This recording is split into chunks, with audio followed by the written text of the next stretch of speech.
집 그 화목한 풍경을 떠올리면서 시작했습니다. 설교를 하나 드리는 시간 CBS 올포원이 오늘은 우리 가정을 위해서 특별한 시간을 마련해 봤는데요. 내 자녀에게 주고 싶은 그 말씀이란 주제로 오늘 함께 하려고 합니다. 벌써 은혜가 되시죠? 기대가. 근데 여러 간증들을 들어보면 이 하나님 자녀에게 주신 말씀 하나가 인생에 굉장히 큰 영향을 주는 경우를 많이 보거든요. 여러분은 어떤 인생의 말씀을 붙들고 살아오셨나요? 제가 군대에서 만든 노래가 있어요. 주님은 절대 포기하지 않으시죠라는 노래예요. 네. 근데 그때 그걸 왜 만들었냐면 저희가 저희 부대 안에서 1년에 그 20대 초반의 젊은이들이 한 9명에서 12명 정도가 사고 또는 자살로 죽었어요. 그때 목사님이 주일날 그런 사고들이 있고 나서 주일날 말씀을 하시는데 이사야서 61장 1절 말씀하셨어요. 그 마음이 상한 자를 고치며 포로된 자에게 자유를, 갇힌 자에게 노임을 전파하며. 근데 제가 그 말씀 딱 들으면서 내가 이 말씀을 가지고 노래를 만들어야겠다 해서 주님은 절대 포기하지 않으시죠라는 노래를 만들었는데 그 노래가 제 음반 2집에 실리고 난 이후에 신기하게도 자살하려다가 자살의 문턱 앞에 있다가 연락을 주신 분들이 되게 많았어요. 그 2집 음반 활동하는 동안에. 그러니까 이 찬양이 제가 부른 찬양이 다른 많은 대중들에게 사랑받은 곡이 있지만 저는 제가 가장 사랑하는 찬양이 이 찬양이에요. 그래서 이 이사야서 61장 1절 갖고 만든 저도 참 좋아하는 찬양인데 감사합니다. 그런 사연이 있었군요. 네. 네, 저는 그 다시 복음 앞에라는 찬양을 부를 때 좀 오해했던 주님과 복음에 대해서 좀 새롭게 고쳐지는 경험을 했거든요. 그래서 그때부터는 나는 하나님의 형상을 따라 지음받은 신령한 존재구나라고 계속 기억하면서 열심히 사역을 하고 있습니다. 네. 집에 앉았을 때든 길을 갈 때든 너무 누워있을 분위기. 때든 일어날 때든 네. 이 말씀을 강론하라. 네. 한마디로 언제나 서나 당신 말씀. 이게 굉장히 유명한 찬양이잖아요. 굉장히 유명한 찬양이잖아요. 아시는 장면이요. 네. 그래서 저는 제가 이 자리에 있는 이유가 제가 흘린 땀방울보다 저희 어머니 기도의 눈물 덕분에 이 자리에 있지 않을까 항상 맞아요. 생각하고 있습니다. 어머니께서도 올포원의 애청자시라고 해. 유튜브 매번. 너튜브면 너튜브에 맨날 댓글 다시 지금도 보고 계실 거예요. 댓글도 다세요. 홍linda님입니다. 네. 홍건사님. 창호 씨 잘생겼다. 맨날 다신다. 그분이 그분이시구나. 목사님들 얼마나 네. 좋아하시는지 다 배우고 다녔어요. 네. 아니 저희 집에도 올펀 애청자이시기도 한 네. 박헌사님이 한 분 계시고 이미 닳도록 그렇게 말씀을 하세요. 저한테 항상 하시는 게 항상 기뻐하라, 쉬지 말고 기도하라, 범사에 감사하라. 근데 이 말이 굉장히 저한테 큰 영향을 주더라고요. 네. 근데 저도 한편으로는 저희 엄마처럼 또 아빠처럼 저도 그런 이렇게 말씀을 전할 수 있는 자녀들에게 그런 삶을 살 수 있을까 하고 걱정이 되고 고민도 되거든요. 네. 마주 씨가 하는 고민들 우리 다 할 것 같아요. 목사님들 그런 얘기 들으면 뭐라고 좀 조언을 해주세요? 이미 잘 저 말씀을 외우고 계시는 거 보니까 충분히 좋은 엄마가 되실 것 같아요. 준비가 되셨다는 말씀. 결혼만 하면 되겠다. 결혼 먼저 해야겠다. 네. 저희 오늘 세대가 다른 세 분의 목사님을 모셨는데 이렇게 언뜻 보면 한 가족 같지 않으세요? 할아버지, 아버지, 딸, 아들. 네, 그렇게 그렇습니다. 오늘 이 세대가 다른 세 분의 목사님을 모신 이유가 바로 내 자녀에게 주고 싶은 그 말씀을 좀 현실적으로 어떻게 전할 수 있을까 그 방법을 구체적으로 들어보기 위해서인데요. 먼저 가장 윗세대이신 임종수 목사님 설교부터 청해 듣도록 하겠습니다.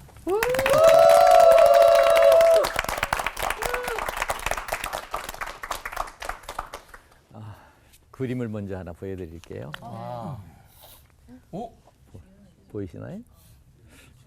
어디다 쓰는 물건인 것 같아요? 주영이가 쓰는. 주영이네 방. 예, 주영이네 방. 제가 그러니까 지금부터 한 10여 년 전 목회할 때죠. 현장에 있을 때죠. 우리 교회 어린아이들 방마다 문패를 만들어줬어요. 물론 각 방의 아이들 이름은 다 달라지겠죠. 목사님이 직접 그리신 거. 아, 그러면요. 돈도 받으셨어요? 돈은 못 받았어요. 지금 주머니가 비었습니다. 이 아래에 보면 말씀이 그 신명기 32장 13절 말씀인데요. 예쁘다. 여호와께서 그가 여기 써 있기는 땅의 높은 곳을 타고 다니게 하시며 하는 말씀인데 이런 비슷한 말씀이 신명기 33장에도 나오고 이사야서에도 나오고 내 발을 사슴 같게 하사 했던 사박국서에도 나오는 말씀입니다. 난 이 의미를 땅의 높은 곳을 타고 다닌다. 모두가 우러러볼 만한 존재가 된다 하는 의미로 이해를 했습니다. 참고로 이 주영이라는 아이는 제가 이걸 그 방에다 붙여줬을 때가 아마 초등학교 4학년쯤 되는데 지금 미국에서 학교도 졸업하고 지금은 그 미국 기업에 취직을 해서 열심히 일하고 있는 그런 청년입니다. 아직 결혼은 하지 않았습니다. 혹시 중매할 줄 알았는지 말씀드렸습니다. 여기 지금 여기 한 명 있습니다. 네. 아마 어쩌면 지금도 그 방에 붙어 있는 줄 알고 있어요. 몇 년 전에 갔을 때 그 방 앞에 이게 붙어 있어서 그걸 사진 찍어 와서 그대로 지금 집에서 어젯밤 아주 고생스럽게 그린 것이죠.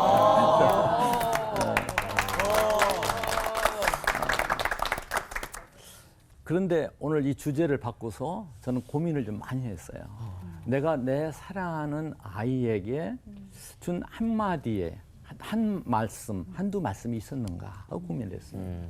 아무리 생각해도 떠오르질 않아요. 그래서 지난날 이메일을 다 들춰보려고 했는데 이메일이 사라져버린 게 많았습니다. 근데 다행스럽게 지금부터 25, 6년 전에 저희 작은아이가 군대 갔을 때 편지를 나눈 한 뭉치를 찾았어요. 우리 작은이가 얘기하기를 아빠가 자기 군대 생활할 때 보낸 편지가 그 부대와 누구보다 많았다는 거예요. 근데 한 주일에 한 번 이상 편지를 꼭 썼습니다. 100통도 넘을 거라고 얘기했는데 제가 받은 편지도 한 5, 60통 이상 됐는데 그걸 꼼꼼히 살피기 시작했습니다. 무슨 말씀을 보냈는가 하나 딱 나왔어요. 뭐라고 나오는 거 아니? 아버지께서 나 군에 입대하기 전에 두세 번 당부하신 말씀이 눈이 확 트이더라고요. 그 내용을 읽어보니까 영어는 그 수준을 유지하고 영어 실력은 그 수준을 유지하는 말씀이었습니다. 그런데 다행스럽게도 그 뒤에 성경을 읽었으면 좋겠다. 3번 정도 읽을 수 있을 것 같아. 성경 통독을 권한 게 그 다음에 나와 있었습니다. 성경 열심히 읽는 아이였습니다. 지금은 목회자로서 살고 있습니다. 저는 그 아이들에게 한두 말씀을 꼭 심어준 기억은 없어요. 하지만 생활 속에서의 말씀을 무던히도 강조를 했고 그 큰 아이가 초등학교 저학년 시절 조금 전에 말씀드렸던 작은 아이가 초등학교에 들어가기 전에 저는 그때 1977년에 어린이 교회 이 5자 교파 이름도 없어요. 어린이 5자 이름으로 교회를 개척하고 어린이 목회를 했던 사람입니다. 그러니까 어차피 생활 속에서 아이들에게 항상 말씀 가운데 살도록 하는 것은 너무도 자연스러운 일 중에 하나였습니다. 자녀에게 한두 말씀 지표를 준다는 거 매우 중요하다고 생각합니다. 뭐 마르틴 루터나 어거스틴이나 뭐 그런 말씀들이 있죠. 매우 중요하다고 생각합니다. 더 나아가서 자녀들이 그 말씀 가운데 살게 하는 것도 매우 중요하죠. 저는 그런 기세에 속하는데 그 말씀을 권하기 전에 꼭 부모님들에게 당부하고 싶은 말씀 하나가 있습니다. 첫째로는 자녀와의 관계 정립입니다. 부모와 자식 어떤 수직적인 관계가 아니라 어쩌면 수평적인 인격을 서로 존중하는 그런 관계가 우선이라고 생각합니다. 강제로 말씀을 밀어넣기 전에 먼저 관계 정립을 하라는 얘기입니다. 아이를 이해하고 인정해주고 격려해주고 이게 더 필요합니다. 아까 말씀드렸죠? 저는 저희 아이들하고 편지를 무던히도 나눴고 이메일도 무던히 많이 나눴습니다. 대화를 많이 하면 내 친구입니다. 또 한 가지는 더 중요한 것은 엄마 아빠가 그대로 살아야지 돼요. 그게 본이 되는 겁니다. 먼저 살지 않으면 그 말씀은 아무런 힘이 없어요. 그냥 말씀일 뿐입니다. 아무쪼록 힘 있는 말씀이 되기 위해서 그렇게 사세해둘 줄 압니다. 여기서 가정예배 얘기를 좀 하려고 하는 것은 오늘 주제와는 좀 떨어진 것 같습니다만은 저는 두 아이에게 말씀 안에 삶을 사는데 가정예배가 결정적인 역할을 했다 그렇게 생각을 해요. 난 저희 아이가 어렸을 때 두 아이가 앞에 앉아서 가정예배 드릴 때 모습이 잊혀지질 않아요. 특히 작은 애는요 성경을 읽게 할 때는 걔가 좀 초등학교 들어가기 전부터 한글을 읽어댔는데 천재인데. 걔가 읽는 성경에는 꼭 예수가 아니라 예수님이에요. 그런데 나중에 내가 봤습니다. 예 성경책에는 임자가 들어있나? 그 잊혀지질 않습니다. 그렇다고 해서 제가 가정예배를 매일 드렸는지 그러지 않습니다. 그렇게 권하지도 않았고요. 목사니까 가정예배 해야죠. 어느 때는 매일 합니다. 어느 때는 잃어버려요. 어느 때는 한 석 달도 잃어 그냥 넘어갈 때 있어요. 그래서 아참 가정예배 해야죠. 그렇게 드렸습니다. 저는 거기다 덧붙여 얘기합니다. 어느 부모가 매일 정한 시간에 가정예배 꼭 나와야 돼. 그런 부모도 봤어요. 그 자녀들 나중에 교회도 안 다니더라고요. 그런 강압적인 것은 별로 바람직하지 못합니다. 가장 중요한 것은 젊은이들을 내 것으로 만들어서는 안 돼요. 내 자녀도 내 것이 아닙니다. 하나님께서 맡기신 자녀일 뿐입니다. 시편에 이런 말씀이 있더군요. 주의 말씀은 내 발의 등이요 내 길의 빛이니라 하는 말씀이 나온 19편 9절입니다. 젊은이가 어떻게 해야 그 인생을 깨끗하게 할 수 있겠습니까? 주의 말씀을 지키는 길, 그 길뿐입니다. 마땅히 행할 길을 아이에게 가르치라. 잠언서 말씀이죠? 그러면 늙어도 그것을 떠나지 아니하리라. 항상 말씀을 사시고 그리고 내가 사는 바 그 말씀을 사랑하는 자녀들에게도 나누는 간증하는 그런 부모가 되었으면 참 좋겠습니다. 아멘. 기도합니다. 하나님 아버지 자녀를 허락하시고 저희들 품에 있게 하셔서 감사합니다. 어느 때는 아픔이요 괴로움입니다. 그런 자녀는 기쁨 중에 기쁨입니다. 내 것으로 내 소유로 알아서 양육하는 것이 아니라 아버지의 뜻을 세워 잘 양육하는 부모들이 되게 하옵소서. 예수님의 이름으로 기도합니다. 아멘.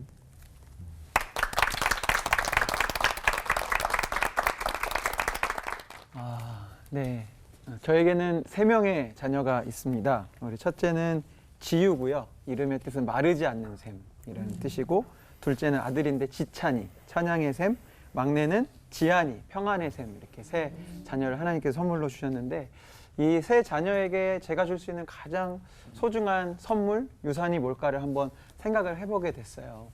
근데 아이들에게는, 지금의 아이들에게는 저와 함께 노는 시간을 가장 좋은 선물이라고 여길 것 같아요.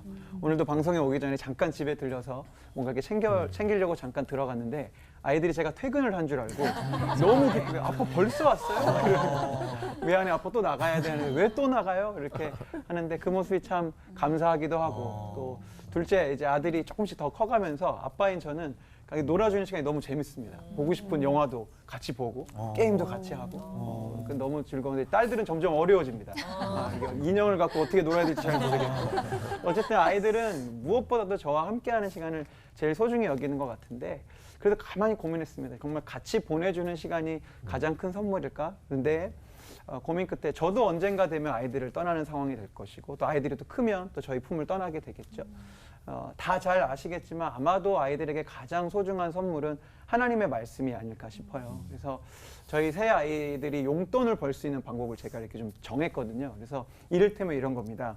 심부름을 하면 500원, 그리고 밥을 잘 먹으면 300원. 저희 아이들이 밥을 진짜 안 먹거든요. 밥 잘 먹으면 300원. 근데 제일 단가가 높은 게 뭐냐면 제가 그 달의 말씀을 이렇게 프린트해 오거든요. 그 달의 말씀을 암송하면 2,000원 줘요. 애들 엄청 늘 기대해요. 이번 달 말씀이 뭐냐. 줄이 몇 줄이냐 굉장히 중요합니다. 조금 말씀이 길면 아이들의 표정이 좀 어두워집니다만 가장 용돈을 많이 벌 수 있는 방법이 말씀을 외우는 걸로 저는 이렇게 좀 유인을 하고 있는데 그만큼 하나님의 말씀이 굉장히 중요하고 아이들에겐 가장 소중한 선물이 될 거라고 생각하기 때문이죠. 참 많은 말씀을 몇 해 동안 아이들에게 이렇게 암송을 시켰고 오늘 이제 메시지를 위해서 어떤 말씀을 정말 그래도 많은 말씀 중에 한 가지 말씀을 맡긴다면 어떤 걸 우리 아이들에게 가르쳐 줄까 고민했는데 베드로전서 5장 7절이 생각났습니다. 너희 염려를 다 주께 맡기라. 이는 그가 너희를 돌보심이라. 왜냐하면 우리가 다 잘 아시다시피 우리의 인생에 염려가 없는 삶은 불가능하잖아요. 문제 없는 삶은 불가능한데 제 삶에 있어서 물론 제 짧은 삶을 살았지만 제 삶에서 이렇게 어려움의 시간을 이렇게 지나는 그 시간들이 있었습니다. 2013년, 2014년이었는데 그때 하고 있던 모든 사역들, 계획했던 일들이 잘 되어지지 않고 아버지는 말기암 판정을 받으시기도 하고 가지고 있던 모든 재정들이나 이런 것들이 바닥이 나고 또 함께하는 동역자들께 떠나가는 그런 광야 같은 시간들을 보내게 될 때 제 마음속에 너무너무 힘든데 내가 그만둘 수 있는 일들만큼은 좀 정리를 해야 되겠다고 생각했어요. 그래서 그 당시에 나비워십팀이라는 이름으로 찬양사역팀을 만들고 함께 주중 찬양사역을 했는데 그때 제 교만이었죠. 이제 내가 만든 모임이니까 이것만큼이라도 좀 이제 그만둬야 되겠다라고 생각을 해서 그 팀을 시작했던 그 리더십 청년 둘을 만나서 제가 이제 이렇게 나눴죠. 어렵게. 이제 더 이상은 너무 힘들고 어렵고 미안한 얘기인데 잘 모이지도 않고 하니 우리 이제 이 모임을 그만두고 우리 팀을 좀 이렇게 해산했으면 좋겠다라고 얘기를 했는데 오히려 그 청년들이 목사처럼 얘기를 해주는 거예요. 목사님, 우리가 이 모임 시작할 때 한 사람이라도 예배하면 이 자리를 지킨다고 했는데 이거 포기하면 안 됩니다. 목사님 지금 5년 동안 해왔는데 그동안 인도하신 하나님을 우리가 인정하지 않는 겁니까? 막 이런 얘기를 하는데 굉장히 은혜로운 얘기잖아요. 회개하셨다. 근데 이게 은혜가 되고 회개가 된 게 아니라 짜증이 난 거예요. 하나님께. 하나님, 제가 뭘 더 하겠다는 것도 아니고 제 뭐 야망을 갖고 더 뭘 하겠다는 것도 아니고 그만하겠다는데 왜 그것도 그만 못하게 하시냐는 생각이 불쑥 올라오면서 그때 교회 사무실이 되게 작은 사무실에 있었는데 그 사무실에 앉아서 원망도 많이 되고 눈물도 많이 됐어요. 그때 저희 팀이 어렵게 앨범 하나를 냈는데 그 앨범에 나의 주 나의 방패라는 노래가 있었어요. 나의 주 나의 방패 나의 하나님 나의 영원한 목자 되시네 이런 고백으로 앨범까지 만들었는데 가만 보니까 주님이 나의 힘이 아니고 주님이 나의 목자가 아니더라고요. 제가 그렇게 고민했던 이유는 내가 이 팀을 이끌어야 돼. 내가 이 팀을 책임져야 돼. 내가 이 가정을 책임져야 돼. 내가 이 가정의 목자야라고 생각하고 있었던 거더라고요. 그때 갑자기 이 찬양이 다시 한번 생각나면서 하나님 정말 제 삶을 당신께 맡기겠습니다. 정말 주님이 주님이 나의 힘이라고 고백했는데 주님이 모든 상황에 힘이 되어 주시옵소서라고 고백할 때 바로 베드로전서 5장 7절 말씀이 생각났어요. 너희 염려를 다 주께 맡기라. 이 맡기라라는 단어가 헬라어로 에피리토라는 단어인데요. 던져버리다라는 뜻을 갖고 있다고 해요. 그러니까 우리의 가진 모든 염려를 하나님 앞에 다 던지기로 마음을 먹고요. 제 머릿속 상상 속에 보자기 하나를 만들었습니다. 그래서 어려운 사역의 상황들, 아프신 아버지, 곧 홀로 되실 것 같은 어머니, 새 아이를 키워야 되는 우리 아내, 여러 가지 재정적인 어려움들, 모든 것들을 그 보자기 안에 넣으니까 느낌이지만 너무 무겁더라고요. 근데 그거를 하나님 앞에 정말 휙 올려드렸어요. 던져버렸어요. 근데 거짓말처럼 제 마음속에 평강과 뭐랄까 깊은 이 안정감이 찾아오면서 그래요 하나님, 주님이 주인이신데 이 사역도 주님 뜻대로 될 것이고 우리 아이들의 주인도 하나님이신데 굶기시든 죽이시든 하나님 아버지께서 알아서 하실 거 믿습니다. 그러고 보니까 저도 하나님의 자녀더라고요. 저도 하나님이 책임지실 줄로 믿습니다라고 맡겼는데 보십시오. 저희 가정이 죽지 않고 이렇게 하나님 일을 간증하고 저희 아이들 잘 커서 지금 하나님의 사역을 잘 감당하고 있어요.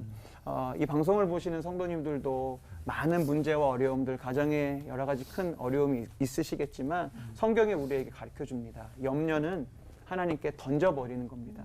다시 가지고 오시는 게 아니라 던져버릴 수 있는, 하나님 앞에 모두 맡길 수 있는 우리 믿음의 가정들이 되었으면 좋겠고 무엇보다 우리 새 아이들이 그 신앙을 잃지 않았으면 참 좋겠습니다. 기도하겠습니다. 주님, 염려 많은 우리의 인생, 끝나지 않는 광야 같은 삶이 계속될 때에 우리의 몸과 마음이 지쳐 아무것도 할 수 없는 때가 있습니다. 내 힘으로 더 이상 해결할 수 없는 문제를 마주할 때가 있습니다. 아주 자주 있습니다. 주님, 그때마다 베드로전서 5장 7절을 기억합니다. 우리 염려를 다 주께 맡기오니 이 말씀의 약속대로 우리의 삶을 돌보아 주시옵소서. 주님은 우리의 아빠이십니다. 주님 손에, 그 능하신 손에 맡겨드립니다. 하나님 일하여 주시옵소서. 예수님의 이름으로 기도드립니다.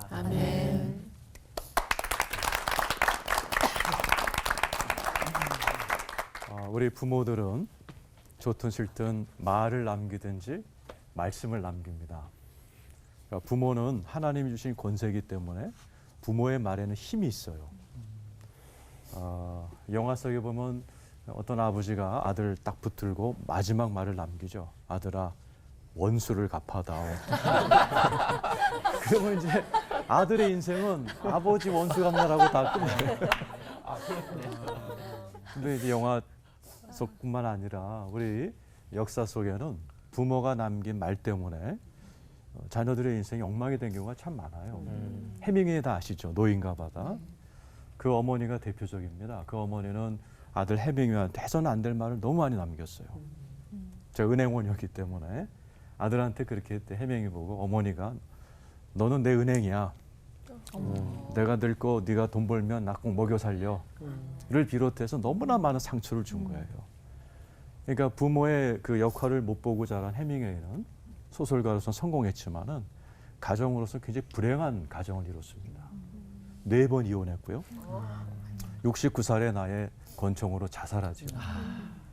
그건 또 대를 이어서 그 아들 리차드 해밍웨이가 아버지랑 똑같이 4번 이혼합니다.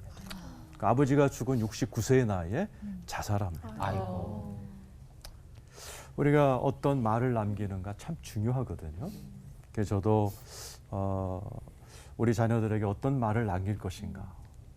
제가 자주 남기는 말씀이 예수님이 마지막 남긴 유언의 말씀이에요. 사도행전 1장 8절. 오직 성령이 임하시면 권능을 받고 예루살렘, 유대, 사마리아 땅끝에 이르러 증인이 되리라. 여기서 중요한 게 권능이라는 단어와 증인이라는 단어죠. 증인이라는 말은 너 보니까 하나님이 함께 하시는구나. 이 소리 듣는 사람을 증인이라고 그래요. 그러니까 성경의 주인공급 되는 사람은 다 이 말 들었습니다. 아브라함에게 아비멜렉이라는 왕과 비골이라는 장군이 와가지고 널 보니까 무엇을 하든지 하나님이 함께 계심이 내 눈에 분명히 보인다. 그 아들 이삭도 똑같이 그 말을 듣습니다. 야곱도 요셉도 바로 왕이 야, 너와 같이 하나님의 영에 충만한 자를 어디서 찾느냐. 이게 증인이거든요. 근데 이 증인은 자기의 힘과 의지로 안 됩니다. 그래서 오직 성령이 임하면 권능을 받고. 이 권능이란 말이 헬라어로 두나미스인데 이게 복합 언어입니다. 2가지 큰 뜻이 있어요. 하나는 영성, 하나님과 얼마나 친한가. 또 하나는 역량입니다. 내가 목회자라면 목회를 잘할 수 있는 역량, 또 찬양 사역자는 찬양을 잘할 수 있는 역량, 예술가라면 예술을 잘할 수 있는 역량. 이 2가지가 다 합쳐진 단어를 권능이라고 그러고요. 이 권능을 우리가 받았을 때 증인의 역할을 예루살렘, 또 유다, 사마리아 땅, 가정과 일터와 교회와 삶의 전반에서 하는 것이죠. 근데 문제는 이제 이 권능을 어떻게 받는가? 제자들이 권능을 어떻게 받았죠? 가장 무능할 때 받았습니다. 예수님 떠나버리고 그 수제자인 베드로는 예수님을 면전에서 부인하는 그래서 통곡하고 가장 낮아졌을 때 그 무능함 가운데 하나님의 권능, 전능함이 선물로 주어진 것이죠. 저희 아이들에게도 제가 이 얘기를 자주 해줍니다. 그리고 오늘 말씀의 주제인 자녀들에게 어떻게 말씀을 만나게 하는가. 저도 목사로서 아버지로서 우리 아들, 딸들이 정말 하나님의 말씀을 언제 얘네들이 만나는가. 얘네들이 목사의 자녀들이기 때문에 쇼하는 데는 전문가들이거든요. 근데 알죠. 얘네들이 진짜 하나님의 말씀을 만났는지를. 네, 감사하게도 저희 딸도 아들도 하나님의 말씀을 만났어요. 무능할 때 만났습니다. 우리 아들이 고등학교 때 미국 유학을 갔습니다. 어린 나이에 갔는데 매일 전화가 와요. 울면서. 아빠 오늘도 하나도 못 알아들어서 아침부터 저녁까지 책상에 앉아서 울다가 왔다는 거예요. 그때 제가 그 얘기했어요. 야, 그때가 바로 하나님의 전능함을 만날 때요. 나도 너랑 똑같은 경우가 있었어. 아무것도 못할 때 말씀을 붙들었더니 말씀이 나에게 이상한 묘한 힘을 주고 그 힘이 나에게 지혜를 줘서 내가 학업을 잘 감당한 경험이 있으니까 이제부터 말씀 붙들어 봐라. 그때부터 이제 우리 아들이 하나님의 말씀을 만나는 과정이 시작이 됐어요. 그때부터 이 아들이 하숙집에서 하숙집 광이 있습니다. 그 새벽에 일어나 가지고 1시간씩 기도하고 성경을 보면서 가는 거예요. 여전히 안 들리죠? 저는 이 카톡 발명한 사람 노벨상 줘야 된다. 카톡으로 우리 아들과 매일 어떨 때 하루에 뭐 2-3번씩 말씀을 주고받았어요. 예, 그냥 아들은 이게 뭐 정말 못 따라갈 것 같으니까는 다 앞에서 전화가 오면 저는 말씀으로 그 아이에게 또 던져주고 그럼 그 아이는 또 말씀이 좀 들어가니까 그 말씀으로 이게 용기를 내는 거예요. 그래서 어떨 때는 이렇게 말씀을 이렇게 서로 교제하다가 제가 KTX도 놓친 적도 여러 번 있어요. 예. 그런데 이 녀석이 이제 말씀을 만나고 말씀으로 살아가는 걸 배우기 시작한 거예요. 그래서 점점 이제 수업을 알아듣기 시작하고 또 하나님의 그런 말씀으로 이렇게 용기롭고 밝아지고 자신감을 갖게 되더라고요. 그러더니 성적이 좋아지고 조금 지나니까 우리 아들이 다니는 학교는 이제 백인들만 있는 학교예요. 백인 애들이 우리 아들한테 와서 물어보는 거예요. 그 좀 지나니까 선생님께서 이제 이게 그 진도가 좀 피곤하시거나 건강이 안 좋으시면 우리 아들 보러 나와서 수업을 진행하라고. 그 시험을 보면은 우리 아들 답안지를 앞으로 갖고 오라고. 얘는 무조건 100점이니까 이게 모범 답안이라고 이걸로 채점하라고. 그런 일들이 일어났어요. 아들 자랑하면 10,000원이죠, 서울은. 대구는 5,000원인데.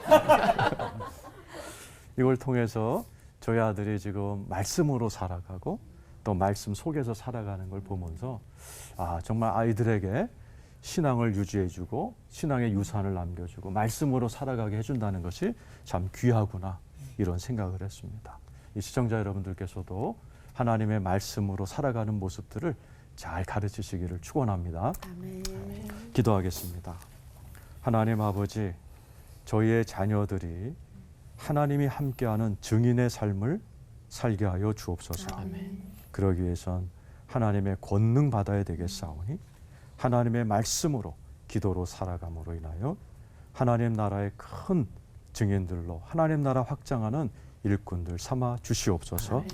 예수님의 이름으로 기도드리옵나이다. 아멘.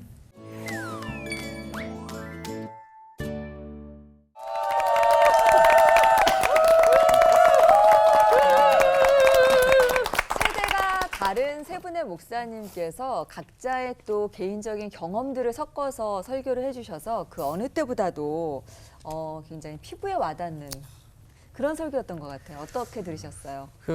이 자녀분에 대한 이야기를 하니까 이 정말 저도 이제 아기가 있으니까요. 이 와닿는 게 더 크게 다가오는 그런 느낌이었어요. 목사님들은 자녀들이 어떻게 되세요? 우리 제일 이제 1대 목사님. 네. 딸이요. 자녀. 딸 딸. 없고요. 거기서 저랑 똑같으시네. 아들만 둘입니다. 이제 하나 큰 아이는 이제 50고개를 넘어가고 있고 영화미학을 전공해서 가르치고 있고 작은 아이는 50을 바라보고 있고 아직은 한참 남았습니다. 남았고 큰 바다 건너에서 목회자로 생활합니다. 네. 모두 나름은 글쎄요.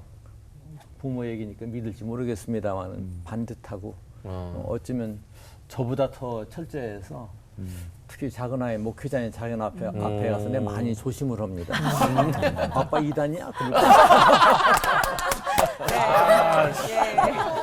김 목사님은 아이가 셋이시죠? 네. 저는 미술과 노래를 너무 좋아하는 11살 딸 아내가 있고요. 그다음에 매사에 계획적인 저를 닮아서 우리 10살 아들이 있고 이제 막 초등학교에 들어가 8살 딸. 벌써. 네. 네, 저는 딸하고 아들이고요.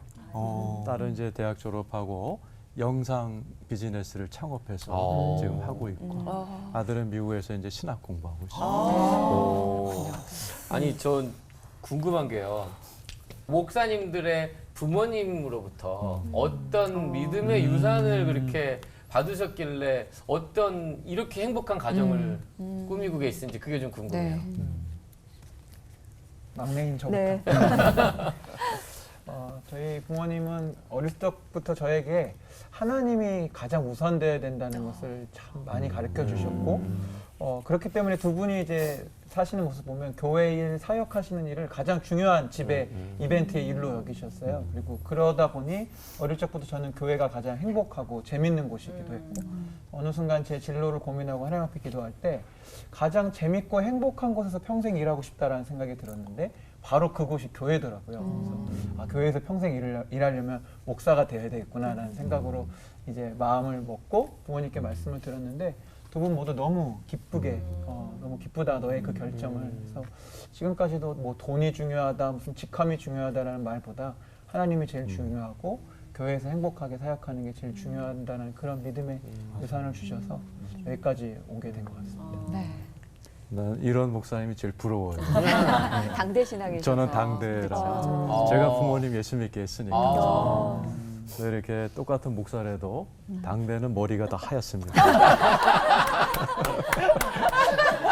그러니까 내가 부모의 축복이 너무 중요하다는 걸 알아서 저희 아버님을 제가 예수 믿게 하고 한 석 달쯤 있다가 제가 찾아갔어요. 아버지, 제가 목사로서 쭉 돌아보니까 아버지의 축복을 받아야 제가 목사로서 훌륭하게 할 것 같아요. 저 축복기도 해주세요. 그러니까 석 달 믿으신 분이 뭘 할 줄 모르시잖아요. 그러니까 어떻게 축복기도 하냐 써드렸어요. 제가 이렇게 써드리고 훌륭한 목사 되게 하시고 나중에 방송도 타게 하시고 올프원 나가게. 그렇지. 아버지 읽으세요. 그러니까 제 아버지가 머리에 손을 얹고 진짜 진지하게 읽으셨어요. 그리고 예수 이름으로 축복합니다. 아멘. 됐냐? 그러시더라고요. 그래서 됐습니다. 근데 그 이후로 진짜 한 번의 축복이었지만 굉장히 저에게 많은 그런 느낌이 와닿았고 또 올폰도 나왔잖아요. 근데 이제 저는 이제 우리 장모님이 그렇게 기도를 많이 하셨어요. 평생을 교회 꽃꽂이를 하셨어요.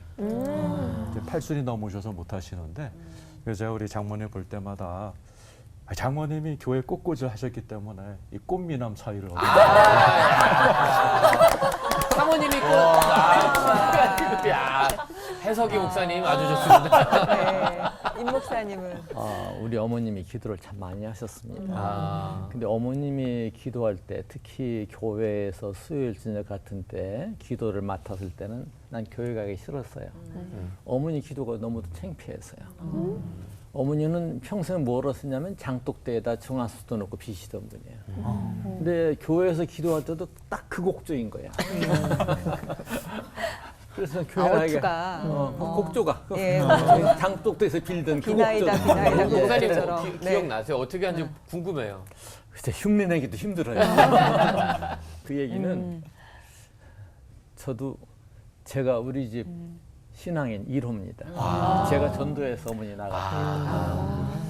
그럼에도 잊을 수 없는 거 하나는 저희 아버님은 40도 되기 전에 돌아가셨어요. 물론 예수님 모르고 가셨습니다.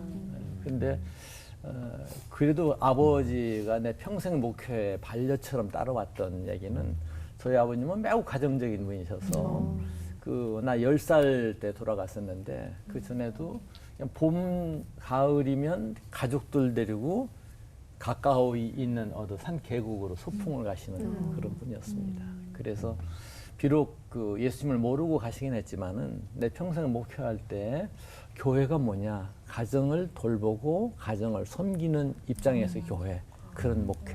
그것은 제 아버지가 우리 교회에 물려준, 제 신앙에 물려준, 신앙인의 삶에 물려준 하나의 유산으로 작용을 했습니다. 글쎄 우리 하늘에 계신 아버지께서는 우리 아버지를 어떻게 보실지 모르겠습니다만은 저에게는 굉장히 참 큰 은혜를 끼쳐주신 그런 아버님이셨습니다. 네. 제가 1호였습니다. 네, 그렇군요. 시대와 세대는 다르더라도 이 믿음의 가정에서 큰다는 건 정말 큰 축복이구나라는 생각을 또 하게 되는데요. 또 당대의 믿음이 두 분의 목사님을 통해서도 믿음의 가정을 또 꾸려나가는 거 얘기를 좀 더 듣고 싶은데 내 자녀에게 평생의 말씀을 전하기 위해서 어떻게 하면 좋을지 우리 좀 실전편으로 좀 들어가 볼까요? 네, 그래서 네. 준비했습니다. 사랑하는 자녀들에게 싱싱한 말씀을 심기 위한 질문 타임! 이거 좀 바꿔볼까요? 저는 이렇게 바꿨어요. 이렇게 계속 이러는데. 나도 계속 이랬는데. 이거 괜찮다 이거. 이렇게. 가정계달 이런 것까지 한번 같이 하면 좋을 것 같습니다. 먼저 이건호 목사님께서 당대에 믿은 당대 신앙인으로서 자녀들과 신앙생활을 하면서 신앙 유산을 물려준다는 것이 이렇게 중요하구나를 절감하실 때가 있으실 것 같아요. 많이. 신앙 유산이 왜 중요하다고 느끼시는지 한번 듣고 싶습니다. 저는 당대예요. 네. 저희 집사람은 5대입니다. 와. 집사람의 고조 할아버지가 미국 선교사 쇼라고 있어요. 쇼 선교사님의 운전기사를 하셨어요. 그래서 저희 집사람은 5대째로 이야. 신앙을 보니까는 진짜 하나님이 공평하시지만은 집사람을 더 이렇게 편들어주는 느낌이 많이 들어요. 제가 부부 싸움에서 이겨본 적도 없어요. 그러니까 우리 애들도 이제 외가 쪽으로는 6대가 되니까. 대단하다. 걔네들 보면 저는 예수를 늦게 믿었고 또 인격적으로 하나님과 교제하기 시작한 거는 뭐 직장 다니고 나서 한참 있다가인데 얘네들은 고등학교 때부터 하나님을 만나고 하나님과 인격적으로 교제를 하고 그렇게 살아가더라고요. 그러면서 학업에 자기 일에 또 하나님의 도움을 받아가면서 사는 걸 보니까 야, 이 신앙의 유산으로 산다는 것이 이렇게 복이 되는구나. 그걸 자주자주 느낍니다. 네. 이번에는 새 아이의 아버지신 김중일 목사님께 질문을 드리겠는데요. 아까 전에 염려는 맡기는 거다. 던져서 다시 가져오는 게 아니다. 이렇게 말씀을 하시고 또 아이들에게 이렇게 말하고 싶다고 하셨는데 나중에 아이들이 커서 이제 아빠 이렇게 물으면 어떨까? 아빠 이거 염려를 하나님한테 맡겼는데 왜 이렇게 저 불안하죠? 만사 형통이 안 풀리고 되는 일이 하나도 없어요. 막 아빠한테 막 이렇게 물어요. 네. 막 열이 받는 거야. 아이들. 아빠 말씀대로 살았는데 되는 일이 없어요. 그러면은 그때 어떤 말씀을 해주시고 싶으세요? 내가 책임질 그러니까 지금 이 질문이 우리 마주 씨가 해주시는 게 아니고 저희 아이들이 한다는 네, 거죠. 네, 네. 아저씨가 하면 이상한 거죠. 그러니까 만약에 청년이 한다 그러면 제 대답이 조금은 더 부드러웠을 것 같은데 저희 아이들이니까 저는 아주 단호박으로 너 그거 맡긴 게 아니기 때문이야라고 해주고 싶어요. 제대로 약간 안 맡겼다. 제대로 안 맡겼다는 거죠. 제가 왜냐하면 사실 우리가 맡긴다는 거 참 많이 고백하고 저도 찬양도 많이 했지만 예전에는 맡긴다 하지만 실제로 맡긴 게 아니었기 때문에 질문대로 맡겨놓고도 늘 불안하고 내가 뭘 해야 될 것 같고 했는데 정말 그날 몇 월 며칠인지 기억 안 나지만 그날 하나님 앞에 제 모든 문제를 맡겨드리고 났을 때 진짜 마음이 편한데 어떤 편한 느낌이었냐면요. 제가 그때 함께 사역하고 있는 몇 안 남은 스태프들을 보니까 참 사역이 힘든 과정 중에도 얘네들은 너무 편한 거예요. 왜냐하면 책임자가 아니었기 때문이죠. 저는 책임자니까 불안했는데 근데 맡기고 나니까 하나님이 이 사역의 책임자시니까 나도 편해도 되지라는 생각을 하게 되더라고요. 그래서 아이들이 그런 질문 물론 이해가 되지 어떤 마음 때문인지 그런데 진짜 맡긴다는 건 그 불안함이 사라질 때까지 계속 던지고 계속 맡기는 거라는 얘기를 해주고 싶고요. 그래서 우리의 신앙의 훈련이 매일의 훈련이 필요하다고 생각해요. 저도 이렇게 메시지 전했지만 또 보면 염려를 끄들러 안고 있을 때가 있는데 그때마다 다시 하나님께 던지고 또 생기면 또 던지고 그렇게 계속 얘기해주고 싶고 계속 하나님과 이렇게 교제하면서 그리고 아이들이 그렇게 질문한다면 또 혼내주고 싶은데 만사 형통의 기준이 하나님께 있는 것이지 너희에게 있는 것이면 안 된다. 만사 형통의 기준이 주님께 있으면 우리에게 주어진 모든 일들은 만사 형통이지만 네가 생각하는 만사 형통이 잘 되고 건강하고 부자 되고 하는 거면 분명히 너의 삶은 만사 형통으로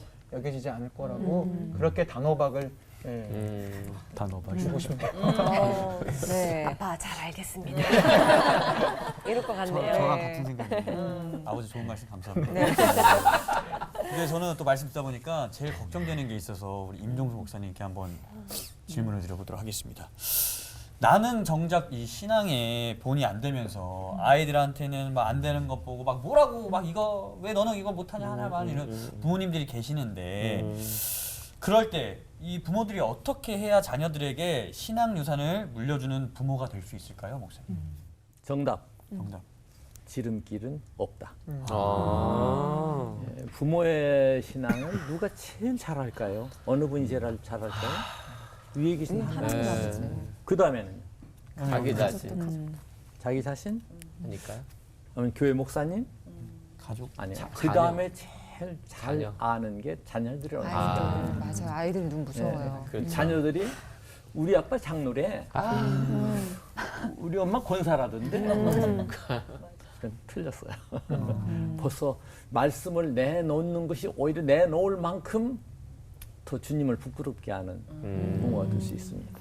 그러니까 너무도 단순하네요. 어쩌면 어려울지 모르겠습니다만은 쉬운 길은 없어요. 오직 내가 먼저 살면서 아버지가 그 어머니가 먼저 자녀에게 존경받는 앞서 내가 예배를 말씀드렸는데 가정 예배를 드릴 때는 누가 목자가 되느냐? 어머니 아버지가 목자가 돼요. 그러면 아이들만 바로 세우는 것이 아니라 자기 자신도 목자의 입장에서 바로 세워가는 과정이 되는 거예요. 그래서 저는 평생 가정 예배를 해라.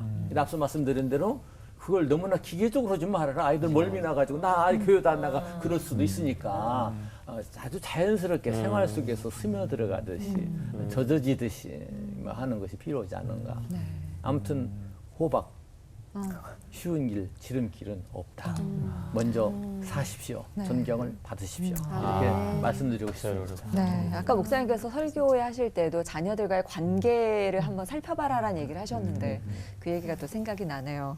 네, 자식 앞에서 찬물도 맘대로 못 먹는다 이런. 저는 친구였어요. 네네. 예를 작은 애 예를 든다면 작은 애 때도 한 번은 시내 서점에 갔습니다. 작은 애가 초등학교 아마 4학년쯤 되었을 걸로 짐작이 되는데 내가 책 보고 들썩기 너무 지루했던가 봐요. 옆에 슬그머니 오더니 쿡쿡 찌르면서 임 목사 그만 갑시다. 우리 아버지한테 그 녀석이 목사가 됐습니다. 그렇군요. 그만큼 또 편안한 관계를 갖고 있다는 얘기일 테고. 근데 정말 이렇게 내가 부족하지만 자녀에게만큼은 최고를 주고 싶은 게 맞아. 사실 부모들의 마음 아닐까 네, 싶은 생각이 맞아요. 들어요. 맞아요. 네. 그 목사님들 말씀 들으면서 그 다짐하게 되는데요. 부모가 없는 세상을 우리 아이들이 어떻게 살아갈까 이게 걱정만 맞아. 했었는데 걱정할 게 아니라 정말 말씀의 유산, 믿음의 유산을 꼭 물려줘야겠다 좀 다짐하게 됩니다. 그래서 목사님들께 부탁드리고 싶은 게 있는데요. 내 자녀에게 꼭 물려주고 싶은 그 말씀을 자녀의 이름을 넣어서 좀 이렇게 말씀해 주시면 저희가 좀 배우고 네 그러면 좋을 것 같습니다. 네. 누구야? 뭐 이런 얘기요. 그러면 예. 이 기회에 그러면 목사님들 카메라 한번 이렇게 보시면서 네. 자녀분들한테 이 카메라를 보시면서 은성아 너는 이 말씀 붙들고 이렇게 살아라 한마디씩 하시는 기회를 드릴게요. 네. 이 자료를 또 자녀들이 직접 볼 수 있게. 되게 두근두근하네요. 잠깐 음악 좀 깔아드려야 되는데. 네. 자, 저쪽 카메라 보시면서. 네, 저부터 할까요? 네, 그럴까요? 전 큰 아이는 임택 여자입니다. 작은 아이는 임광 역시 여자입니다. 여호와 하나님이 땅의 흙으로 사람을 지으시고 생기를 그 코에 불어넣으시니 사람이 생명이 되니라. 사랑하는 아들들아, 우리의 숨은 하나님께서 불어넣어 주신 것이지 세상에 오염된 숨이 아니라 하나님의 숨을 쉬며 살아야 한다. 우리 하나님을 숨쉬자. 사랑하는 아들들 그리고 손주들에게 아비요 할아버지인 임종수가 따십니다.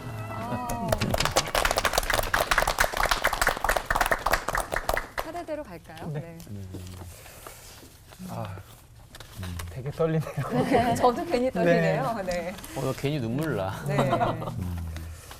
주의 말씀은 내 발의 등이요 내 길의 빛이니이다. 사랑하는 지유, 지찬, 지아나, 아빠가 살아보니까 하나님 말씀 속에 삶의 모든 답들이 들어있더라. 때론 말씀대로 사는 것보다 세상이 알려주는 방법들이 더 빠르고 더 확실해 보일 때가 있을 거야. 그러나 잊으면 안 돼. 그 방법이 하나님의 말씀에 근거한 것이 아니라면 결국 너희들의 눈을 더 어둡게 만들 거야. 내 삶의 길이 어두워질수록 기억하렴. 주의 말씀은 너희의 발의 등이요 너희의 걸어갈 길의 빛이라는 것을 너희를 너무나 사랑하는 아빠가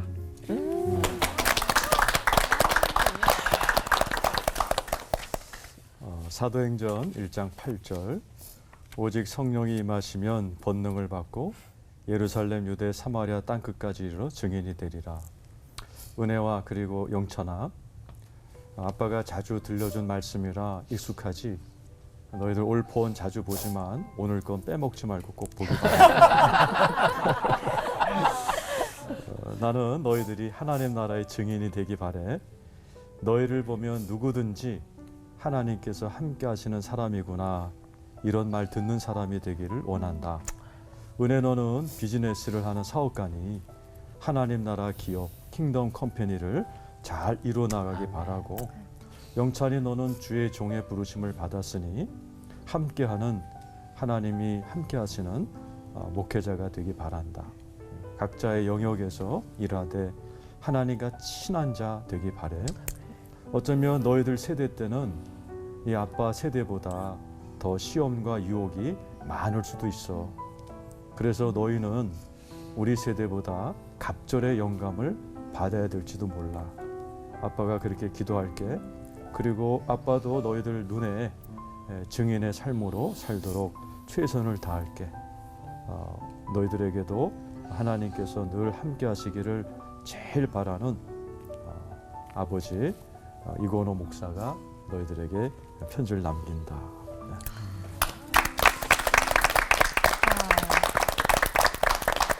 뭉클하네요.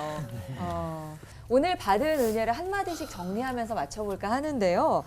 내가 물려주고픈 신앙 유산은 네모다. 이 네모 안에 어떤 걸 넣으면 좋을까요? 임종수 목사님. 아파트다. 코람데오 라틴어입니다만은 하나님 앞에서 하나님의 뜻을 세우고 하나님의 영광을 위해 살아라. 네. 그런 한마디 하고 싶습니다. 네. 저는 한마디로 물려줄 수 있는 신앙 유산은 저희 아이들에게 너는 투수, 하나님은 포수. 염려와 근심의 공이 생길 때마다 던져라. 계속 던져라. 주님이 다 받으실 다 수 받으신다. 있고 일하실 수 있다. 명포수. 네. 저는 우리 애들에게 물려주고 싶은 유산은 증인의 삶입니다. 증인에서. 하나님이 너와 함께 하는 게 확실하구나, 이런 소리를 듣는 삶을 우리 애들에게 보여주고 싶고, 우리 애들은 또 자녀들에게 또 대를 이어서 그렇게 해주길 바라요. 네. 자, 우리 올포원 식구들은 오늘 어떤 은혜를 받으셨는지 이것만 아니면 이창호 형제 올포원 녹화 오는 게 부담이 안 되죠. 제일 부담되는 시간이에요. 내가 물려주고픈 신앙은 한마디로 무엇이다. 아파트. 아파트. 자, 그럼 전도사님. 저는 네.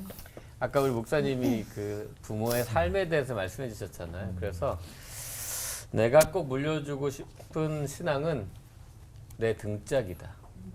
내 등이다, 등. 그 부모가 바로 하나님 앞에 바로 서 있고 신앙생활 잘하면 아이들은 그 부모의 등을 보면서 그 길을 같이 따라갈 것 같아서. 네, 뒤에서 이제, 오고 있는. 예. 계속 아이들은 안 보는 것 같아도 부모님 계속 지켜보잖아요. 맞아요. 항상 아이들은 엄마 아빠만 보니까. 저는 하늘나라의 땅 문서다. 하늘나라 아파트네. 아파트도 아니야, 땅 문서야. 굉장히 배포가 크십니다. 네. 야, 지금 창호가 되게 네, 힘든데. 되게 고민이다. 저 지금 투기까지 갔거든요. 떴다방이랑 여기까지 하는데. 하늘나라에 뭐 주식 뭐 이런 거. 네. 저는 아직 자녀가 없다 보니까 네네. 그래서 미리 얘기하자면 네. 2배로 불려놓을게로 하겠습니다. 좋네요. 네, 2배로 불려놓을게. 오늘 이 자리를 통해서 목사님들 말씀 통해서 내가 많이 좀 모아놔야겠구나. 신앙적으로. 네. 네. 그래서 오늘 잘- 통장에 이렇게 찍힌 것에 몇 배, 2배가 되는 날. 상속세가 만약에- 없다. 네. 오, 그거 좋다. 네. 자, 네. 자, 마지 씨는 저는 내가 물려주고픈 신앙 유산은 한마디로 상속세가 없다. 되게 좋다.